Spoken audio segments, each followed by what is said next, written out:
morning, traders. Thank you for joining us on this WTV special on putting your mind over the market. I'm Jared Levy, Chief Options Strategist here on Wise Trade TV, and using psychology in today's market is not an easy thing to master. It takes a lot of discipline and skill to become a consistent and successful trader. Here to talk to you about what you need to do in order to put your mind over the market is Mark Douglas. Mark has been a successful trader since the 80s and has written 2 books on trading psychology, both Trading in the Zone and The Disciplined Trader. You've heard me talk about them many times here on WTV, and he is here today to help you become successful traders. Mark, good morning. How's it going? Good morning, Jared. Glad to be here, and I hope I can be of assistance to some of your traders who are viewing right now. Mark, you know, last time we were together was at Wise Fest, and had a lot of fun. I'm really excited you're here with me today. Thanks. So let's get started. First of all, you know, one of the main issues that I see all the time is that people don't use their method to its full potential. In other words, there's a negative correlation between what the trader ends up with and what he could have had if he just followed his methodology. Right. In your DVD program, you refer to this as the profit gap. This is a problem. You refer to it as the profit gap. And I think it's one of the least understood concepts of trading. Can you address this a little bit, this profit gap? Yeah, that's actually a really good place to start because I think that more than anything, what your viewers want or what your customers want are consistent results. They want to be able to produce an income that, you know, that they can rely on from their trading. And I'm sure that you know, many of your viewers have already realized that getting a steady income is not such an easy task. Yeah, and everyone seems to get trapped thinking that because trading is easy.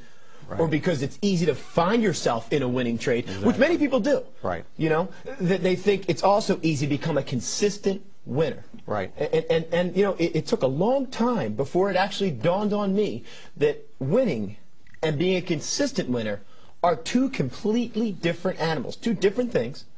And in some ways, there isn't even a relationship between the 2. It almost seems like there's no relationship between the 2. Yeah. That's what you're saying, right? Yeah. Yeah, that's a real hard mental barrier to break through. Mainly because, you know, it's so easy to find yourself in a winning trade, because winning actually requires no skill at all. In other words, unless you consider that, you know, being able to click a mouse button or, you know, tap a pad is a skill. Right. And we don't have to have a reason or good reason or actually any reason to put your cursor on the buy or sell button and then immediately find ourselves in a winning trade. And it could be a monster of a winning trade. And what did it take? What kind of you know, what kind of skills did it take to actually experience this? Absolutely none. Yeah, so it'd be natural to take the leap from, well, if it's this easy to win, it can't be that much harder to make a steady income. Like you said, it's that easy to click the mouse and for me to sit there and make $5,000 or $10,000, and it must be pretty darn easy for me to sit there and make a living out of this. You know, and that's what I thought for a long time, but that is not the case. No, and that's exactly how I started out too. And I know, not unlike a lot of other people who are willing to, let's say, give up a real high-paying career to be a trader because they thought it couldn't be that hard. So what makes consistency so challenging? What's the big hurdle there? Well, obviously we're gonna get into that, but at the most general level, I'm gonna say that it requires learning the type of skills that people just simply aren't used to learning. Mental skills. Mental skills, yeah, exactly.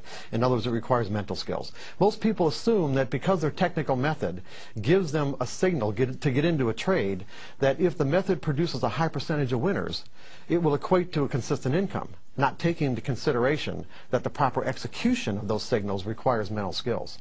Give us an example of this. Well, take for an example, you know, a high school basketball player who, you know, he'll go in the gym and practice throwing his free throws, maybe for even 2 or 3 hours a day.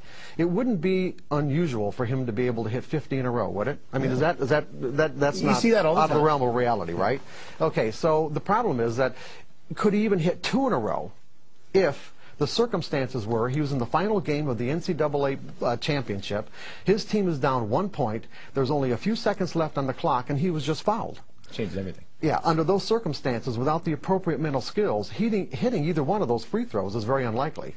And regardless of how well someone could do it in practice, most people would choke. So really the skills you're referring to, what you're talking about, Mark, is actually staying focused on the process, staying positively focused on the process itself, in this case, of throwing the ball, in our case, obviously, of trading or following your method, right, and not being worried about blowing it, about the consequences of what could happen if this trade goes wrong.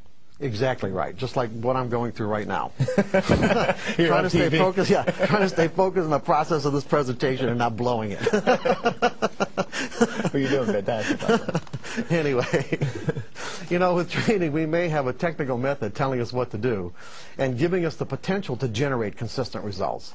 But like the basketball player, without developing the appropriate mental skills, it's unlikely we'll be able to do what our method or trading plan is indicating without making a number of potential execution errors. In other words, to stay positively focused on the process of trading by doing exactly what we need to do, when we need to do it, without hesitation, reservation, or fear. Okay. That's interesting. So you see, no matter how good a technical method is at generating winning trades, turning those winners into a consistent income requires the ability to do or not do some things that the method itself can't help us with. For example, our method can't force us to predefine the risk of getting into a trade. Or if we do predefine the risk, our method can't force us to take the loss that ends up turning into a bigger loss. Right. And you know, that's happened to everybody. Okay? Our method can't prevent us from moving a stop closer to our entry point where we get stopped out and the market trades back in our favor. Our method can't prevent us from hesitating and getting in too late. Or our method can't stop us from jumping the gun and getting in too soon, where the signal to actually get in never really develops. And our method can't stop us from getting out of a winning trade too soon and leave money on the table.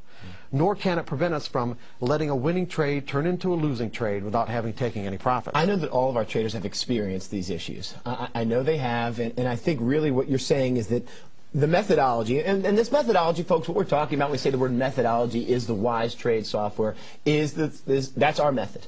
And it can give us winning trades. We've seen, I know all of you have had winning trades, but it cannot give us consistent results if we're susceptible to making the kind of mental errors that you're talking about here. Okay? Exactly right. Yeah, that's exactly what I'm saying. And all the mental errors I just listed are the result of thinking,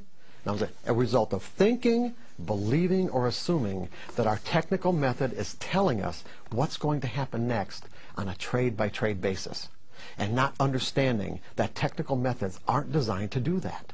Technical methods and patterns are designed to put the odds of success in our favor over a series of trades. It may not seem like it on the surface, but there's some profound psychological implications here. What this means is the outcome of the signals generated by any technical method on a trade-by-trade basis are unique and random. In other words, there's no way to know in advance what the outcome to any particular signal will be or what the sequence of wins or losses will be over a series of trades. It's a mouthful. and I understand what you're saying. I think, you know, we need to, first of all, know that many of our viewers out there are experiencing the same sort of thing, okay?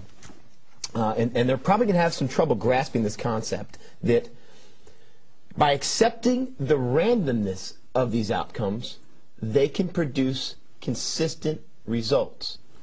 That's an odd concept. Yeah, but that's exactly what I'm saying, Jared. I know it's somewhat of a paradox to think that events that have a random outcome can produce a consistent result, but think about it. This is the principle that's been used by casinos for hundreds of years. Right. Technical methods and patterns will give the individual trader the same kind of advantage the casino has over the individual player. If the trader can think about